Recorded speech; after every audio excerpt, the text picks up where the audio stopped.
Today on the Cameron Journal podcast, we are joined by JV Hilliard. He is a new author, a new voice. He's the debut author of the epic fantasy book, The Last Keeper, book one of his new Warminster series. And so if you're into swords and sorceries and Dungeons and Dragons and high fantasy, this guy is the guy for you. And we're going to dive into his writing process and how he got into doing all this and what he loves about it all and all this sort of thing and go from there. So welcome JB to the Cameron Journal podcast. It's my pleasure. Thank you very much for having me. I appreciate the opportunity. Yes, yes.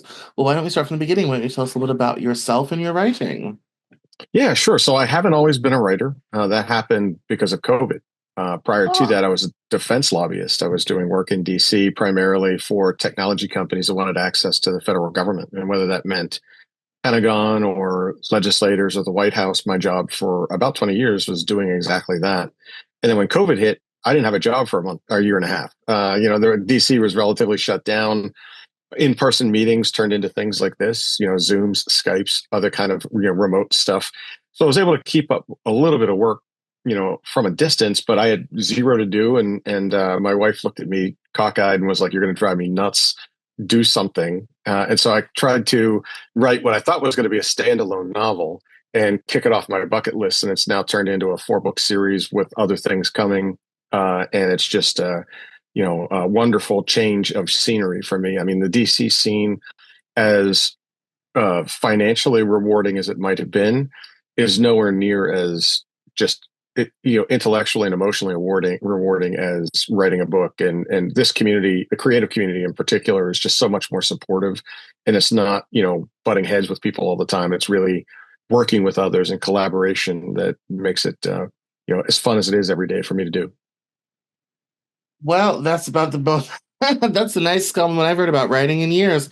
Um, that's yes, that you're new here. That's Clearly. but no, I appreciate that, and I know a lot of people were inspired to write over COVID, and I mean there is definitely a wonderful things about being in the creative community, especially when you come from a cutthroat world like you came from. There's $900 billion and someone's got to get their cut. Um, Right. and so I can see how it is so so much of a change and so much more rewarding than that. I absolutely understand that. But that is a fascinating way to get started. What sparked your interest in writing other than having something to do? Well, it goes way back. I've always wanted to be a writer. And I think it really started when I was in, elementary school. I had The Hobbit read to me when I was in the fourth grade by my English teacher.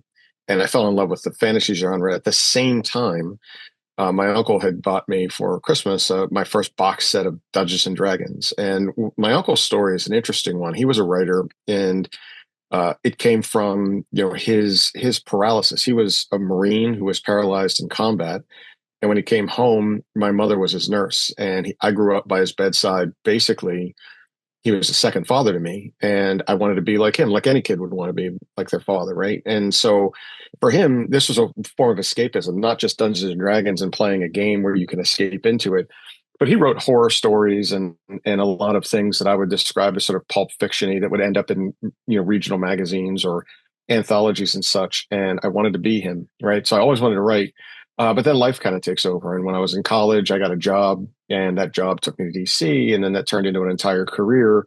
But I've always had this on the back burner. Like I knew I was going to get back to it, and so COVID really provided me with that opportunity. But it was really that English teacher combined with my uncle's influence that really got me started in this genre. But I've written every day of my life since I can remember, whether like every day, some form of communication.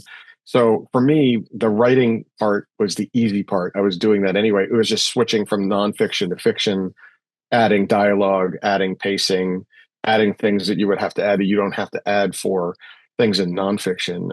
And so that was a little stylistic change, but one I've adjusted to pretty well. And that's really where it came from. The desire to, I think, be like my second father, and also, in many respects, writing in a genre that I love so much.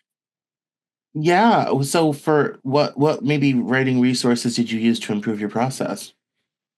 So in the beginning, it was a writing class. Hmm. I had over COVID, there were no classes, but I gave my work to a professor friend of mine. And she kind of graded me out. She's like, look, this is publishable, but you really need to, work on some things. And she gave that to me. And when COVID broke and we were able to get back to the classroom, I took one of her classes, which was a writing class. And I was the only fiction writer that was on the fantasy side in a group of 14, and we all graded one another. But that gave me homework assignments. So every Monday I had to have something ready. I had to turn it in by Saturday. I had deadlines. And then I got to see what it was like to be a constructive critic, it took away the fear of sharing my work with a lot of other people, because now it was, hey, this is going to improve my work. This isn't there for people to make fun of me or say they don't like it or they don't understand it. It's for me to understand what they're saying and then interpret that so that my work is more complete. It's better. And therefore, iron sharpens iron. And I was in a class full of folks that, one of them was a doctor, one of them was a news reporter, one of them was just, a homemaker, and she just wanted to write, spicy romance. And so it was an eclectic mix of people. And what I found was, that was a real big help for me. Secondly, I think being part of the broader author community, getting involved with my development editor, getting involved with my copy line editor, finding the right publisher. I'm a pretty good networker by trade. I mean, that's what I do. Having contacts really helped me, over the first 20 years of my career.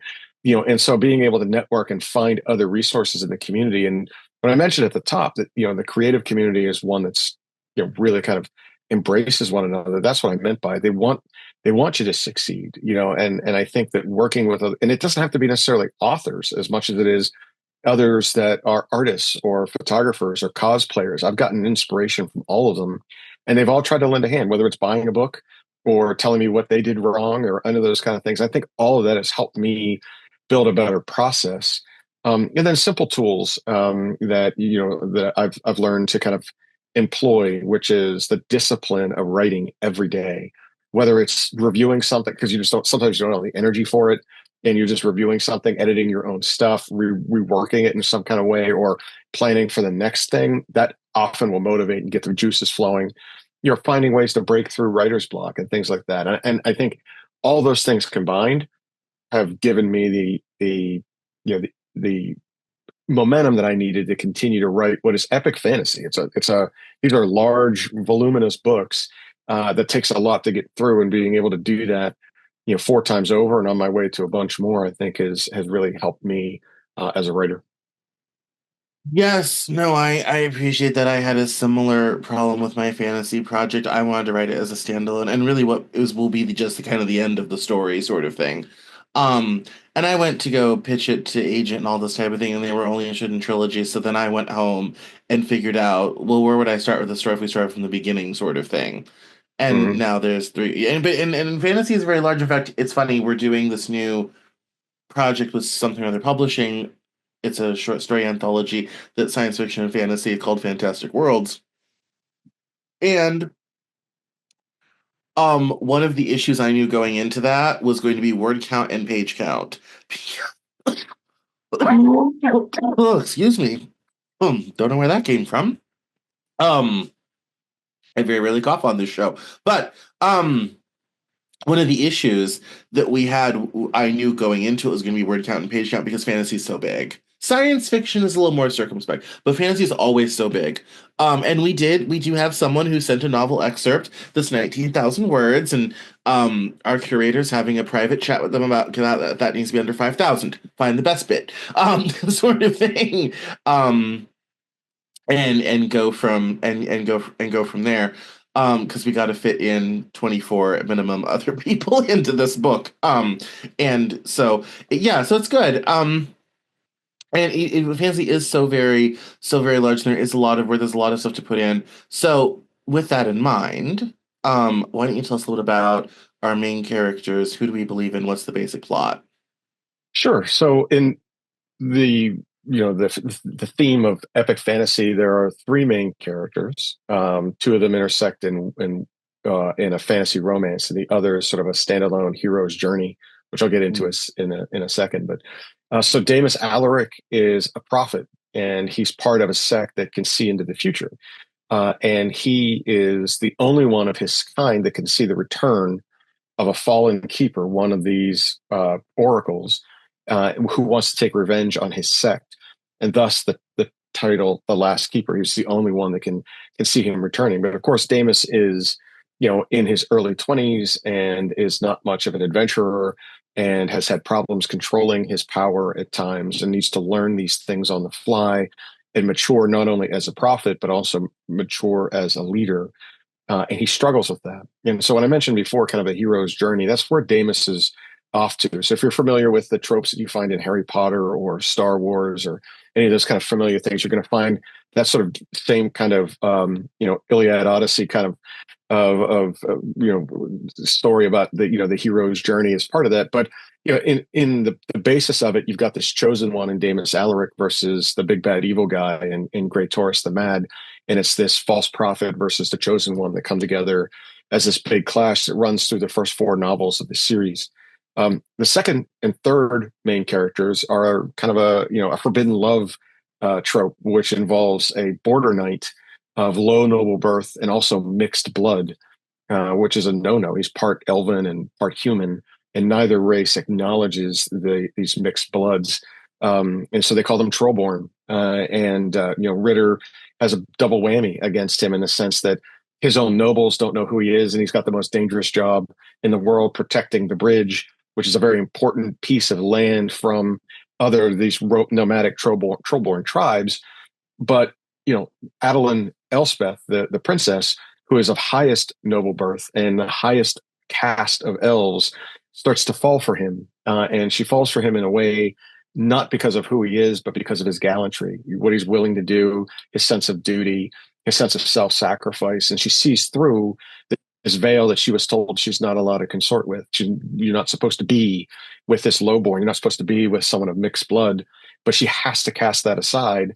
So as she falls in love with him, and he falls in love with her, and his issue is that he sees the same things with her, but he's forced not to be part of her life. He's told his duties are elsewhere, and he should not be with her. And the concept of their romance is, of course, this forbidden romance. And how do they make a decision? Do they fall in love and do it anyway, even though both sides of the table will be upset with them, or do they, decide to forego their own love for the sake of their cultures? And I think that speaks true. And I think we've all been in a situation where there's some sort of unrequited love or forbidden love in our lives, and something for everyone to easily identify with. But it also gives you the sense of this kind of struggle and romance it needs to be part of every really good story, especially a fantasy story. And so you get the two sides of that. And of course, Damus comes together with Ritter and Adeline to defeat Great Taurus, or at least to try to. And then there are plenty of stories like redemption that come into play later on in the novels. So, I enjoy it. I enjoyed writing it. A lot of this came from my D&D play, so it was memorialized of all of these crazy campaigns that I've had over a 20-year period. And as a nerdy Dungeons and Dragons guy, a lot of the stuff was battle tested. I saw it in action in the stories that we told as part of our gaming. And my player characters loved it. I loved it on the other side of the table when I was not Dungeon Master. So I was taking a lot of those stories, de-identifying it from Dungeons and Dragons, building my own realm around it, and then relaunching the story in a way that isn't screwed up by bad gameplay, but instead is comes directly from the brain. Oh, absolutely.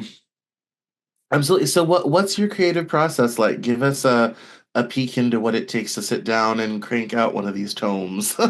Yeah, well, part of it starts with music, right? I think depending on what I'm about to write, whether it's a battle scene or a romance scene or something else, you have to find the right music. And I think that helps me. And oftentimes I'll be driving and just get inspiration from listening to a song or songs or a playlist.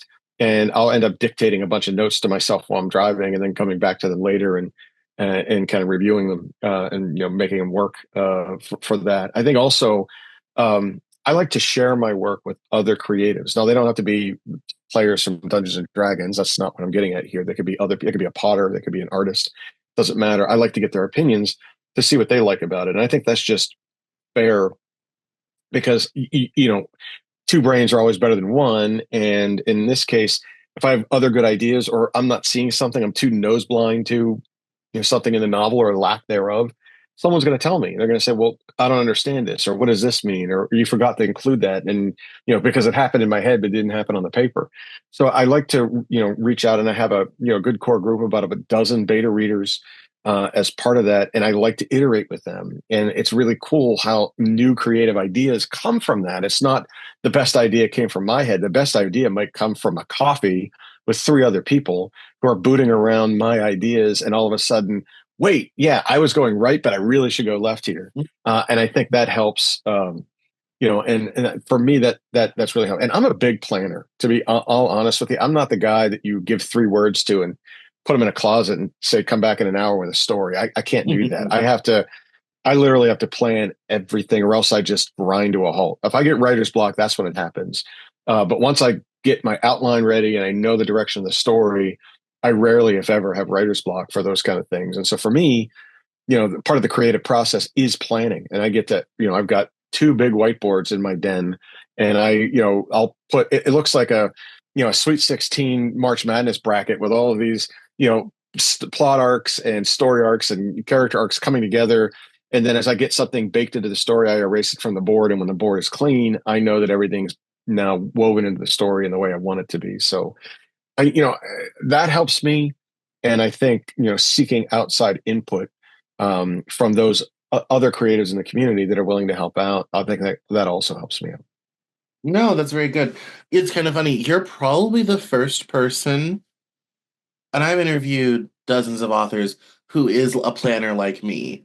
I have to have a Ah, plan. Most people come on this show and they're kind of like, no, I never plan. I just write. And I'm kind of like, I don't understand that. Like, that's lovely I for don't you, but get that I don't either. get it.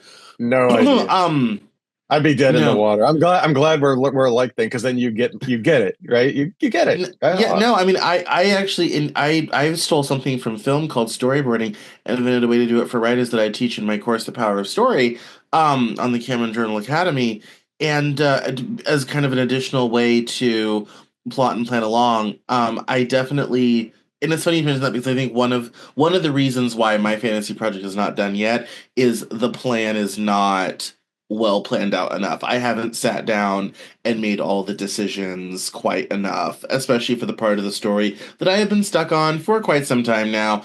And I was looking at the outline to be kind of like, wow, I really didn't think this out all the way through, sort of thing. Really need to, so yeah, and I have the same problem. If I haven't gone through the what happens to who, when, where, why, and with how many Oreos, then I get and nothing gets written. So Well said. Well said. yeah, I totally get that, and that is definitely a call for me to return and fix the plan, and the words will come more quickly. Um, so it's very that's very good. Um, why do you think people are so attracted? Obviously, this high fantasy sort of is very popular. Um, and why do you think people are so attracted to it? I think two things. It's escapism and it's entertainment, right? We all get dull in our lives, the 9 to 5, or, you've got a family, you've got, routines and things like that. And so I think from an entertainment perspective, it pulls people away and they can imagine being somewhere else. And when you're writing high fantasy or science fiction or anything of that same ilk, oftentimes it's heroic and historic and epic. Those words are things that you throw around, and it gets people involved, and it takes them out of their day to day, and now all of a sudden they can see through the eyes of someone who's doing something that might be not changing a diaper or not going to that 9 to 5 job, or paying bills. It's a way for them to escape. And for me, I think those two things combined, if I'm spending my time or money on anything, I've got to be either entertained or educated. And in this case, the entertainment value, I think, helps. And that form of escapism. I mean, look, I had the most real job in the world. Being a defense lobbyist is you have to have a thick skin for that stuff. No one comes out of that unscathed. And so for me, escaping away into a new world was a lot of fun for me to write. And I think a lot of people enjoy that kind of stuff. And that's why I think it's as popular as it is. Plus, it's a good story. And if you identify things that are based in realism, something they can identify. I threw out a bunch of those earlier with struggle and unrequited love or forbidden love or Yeah. whatever it is, a maturation process that goes on, a coming of age story. People can identify with that. So even though you might skin it and dress it up in a way that it looks different, in the end they get it. They can identify with that. And so I think that regardless of whether the story is on a planet in a galaxy far, far away or is in Middle Earth, it doesn't matter. If we can identify with it, it makes it a lot more readable and entertaining, and it allows for that portal of escapism. Yes, and we need fantasy after dealing with Chuck Grassley. That's or anyone from Iowa, quite frankly. That's definitely need a fantastic escape from after dealing with those with the Congress critters. So that no, that's very good. So you have the first book is called what again? The Last Keeper is the first Yes. book in the quadrilogy. All four books Yeah, are out and what right are the now. other ones called? Voradin's Lair is the second one. The Trillius Gambit is the third one, and the last one is called Echoes of Ghostwood. First two are Amazon bestsellers. The third and fourth are on their way, and then I've got a series of standalone novels coming out this year about some of the more popular characters in the first four novels, and then that'll launch my next trilogy in 2026. Fantastic. And what about your publishing journey? You said were you traditionally published or did you self-publish? Yes, yeah, through Dragon Moon Press, which is a Oh, very small nice. independent, publishing house in Canada that we've used. I fell into that one by accident. My professor friend just referred me to a development editor who used to work with her and sent me over there, and she was the one that told me, "Love the story, need a trilogy. It's fantasy, need multiple books." And so when I signed to work with her, I promised her at least three books, which turned into four, which is now turning into basically 10. So it's been a whirlwind since Oh, 2021, but it's been a lot of yeah. fun. I mean, that's tremendous output. That's what, 4 books in 5 years? Four books in 3 years. I've got three That's more coming out impressive. this year, but they're a lot shorter, right? These are 80,000 word kind of thing. They're not the 150,000 words you would find in an epic fantasy. These are more one's about one of the villains and others about Ritter, one of the heroes. And the third book is I've written it in a way where it's a bridge novel between the first series and the second series, and you see through the eyes of Princess Adeline and what she's done from the moment the last book in the first series ended to the next book in the second series begins, and it's written in a diary format. I took inspiration from Bram Stoker's Dracula, and I kind of put people in through the eyes of her writing this journal and the struggles she's had since the end of Echoes of Ghostwood, and where it begins with the next series called Blood Upon the Snow. So I'm excited about that because that, to me, that's the most exciting of these, is how do I bridge these things together and make it work. But it's a lot smaller, much more digestible, and something you can read in a few days as opposed to a few weeks. Yes. No, I mean that was always the thing. There was a series of fantasy novels I used to read years ago, and they were all. I mean, they're the nice little trade brick sort of thing. And yeah, that one that will you better like who's in it because you're going to be with them for a while. Yeah. That's what's been the most exciting moment for you in this whole process? Well, I would be lying if it wasn't the fact that seeing your first book up on my publisher's site and getting that first book in your hand, that had to be, because there was a sense of accomplishment there that's like nearly tearful, where you always wanted this, and when you get it, you're surprised you got it, and you're holding it, and it's real, and it's out there in the interwebs and the ethernet and all that kind of stuff, and no one's going to be able to take it away. It's now, there's some level of immortality to it, which I think is really cool. But for me, my favorite part is when I get to meet my readers. Like I am really, I find myself energized when I go to a Comic Con or a Galaxy Con, or I'm signing books somewhere, or people come to me with fan art, or they want to write fan fiction. I had one guy at one of the cons I went to make a baseball card of me, and he has an entire, like, if you could imagine a baseball card collection in the sleeves and everything. He makes cards, takes pictures, then goes to his favorite authors and has them autograph their card. Now, it wasn't sexy. I'm not on a baseball diamond wearing my stuff or carrying a bat. It was me, sitting there signing my own card. But I'll tell you what, it was flattering. It was humbling. And when you leave there, you're energized because they're asking you stuff like, please don't kill this character, or what happens next, or I like this, I don't like that. And you realize that these people have invested their time and treasure to come and see you. I mean, sometimes they're flying in, they pay for the ticket, they come and find you just to tell you what they like or they didn't like about it. And I used the word humbling before. I'm going to use it again. It's something you're flattered that they've done that, and you don't want to let them down, and you want to make sure that continue to write and build this story around the world that you've created that they can enjoy.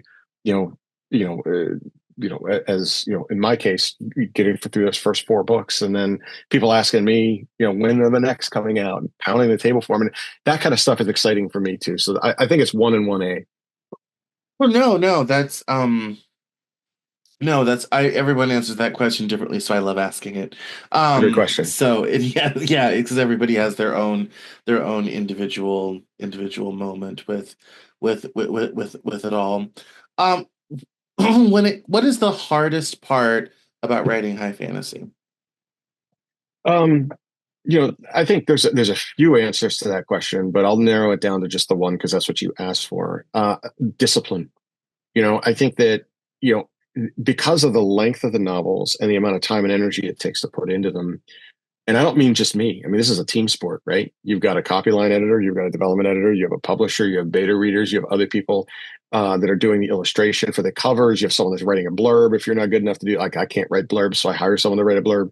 You have all that stuff going on, and they're all part of this team effort to get this thing across the goal line. And there are deadlines, and there's expectations, and all those kind of things. And for me, the hardest part about it is the discipline to get up every day and put pen to paper. In this case, maybe touches to a keyboard, and get the final product out and into the hands of those folks so they can make it better, so you can all be proud of it when it's all said and done, and get it into the hands of the public. And for me, that discipline. It takes self-sacrifice. There are times when I could be sitting around watching a football game, having a beer. Instead, I'm spending 3 or 4 hours writing the next few chapters and getting it done. For me, you know, there's some satisfaction in being able to do that, knowing that I can cross the goal line with that, and I have. But also, I have to respect the fact that my wife's given me time to sneak away and do some of this stuff, and she takes care of a lot of responsibilities at home because I'm able to sneak over to a coffee shop somewhere or a bookstore and see her write for a few hours on a Saturday or Sunday, just because it needs to get done.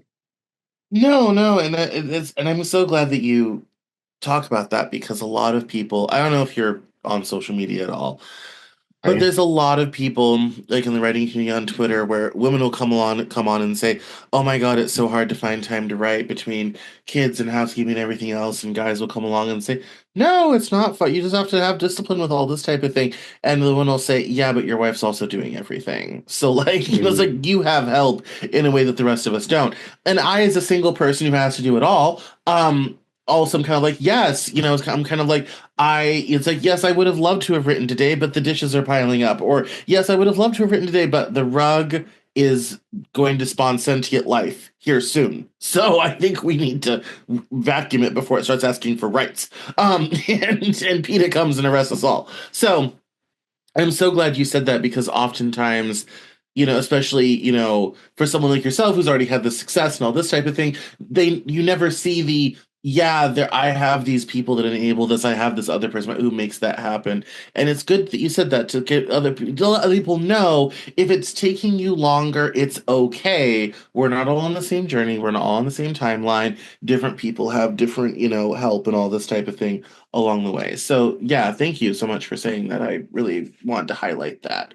Oh, you're Um, welcome. yeah, because there's a lot of people that don't even go there. So I very much appreciate that. Um, what are you reading right now? So right now, to be honest, I'm rereading the book called The Black Rose, which is my next uh, launch. It's the first book. It should come out in April or May of this year, and it's a standalone story about the villain in my first four novels of the Warminster Saga. His name is Canis Drewwaith, one of the villains. And so I'm not reading someone else's work right now because I got to get through this to get it done, and it's going through its third edit right now, and it's almost ready to go. But I do have a couple of books that I've set aside. One of them, is from a friend of mine who just published her first horror novel. It's a sapphic, young adult love story, but also a horror novel. It's very much like Page Master, where the Macaulay Culkin movie where these two girls fall into a book magically and are trapped there and trying to get out, and it's a horror story about it. And if you knew Allison Ivy, the author, like I know her, you would not think that she's a horror writer, and she's a really good horror writer. So I would ask anybody to go check out her stuff. And I had to stop going through that because I got this back from my editor, so I had to push through. But that's what I'm reading right now, Allison Ivy. Very nice, very nice. Well, this is the part of the show where we do plugs. Tell us where we can find you online and keep up with you. I'm easy to find. So jvhilliard.com will bring you to my website. It'll also find my socials at JV Hilliard Books. So if you're on Instagram or Twitter or Facebook or YouTube, you'll find me there. I'm also on Discord and TikTok. And then, of course, my books are available fairly ubiquitously. If you go to Dragon Moon Press, I'd prefer you going there to buy a book because that's my publisher's place. But if you're an Amazon shopper, you can get it there. You can download an ebook or an audiobook pretty much anywhere they are. Or you can walk into a Barnes and Noble and get it. So, check out jvhilliard.com, jump on the email list so I know that you're interested. I'll make sure I'll keep you up to date on some things. And, if you want to follow me or ask me any kind of direct messages at JV Hilliard Books, and I try to get back to everybody within 24 hours. Oh, no, that's perfect. Excellent. Well, good. Thank you so much for coming on the Cameron Journal podcast. It has been my absolute pleasure. Thank you very much for having me.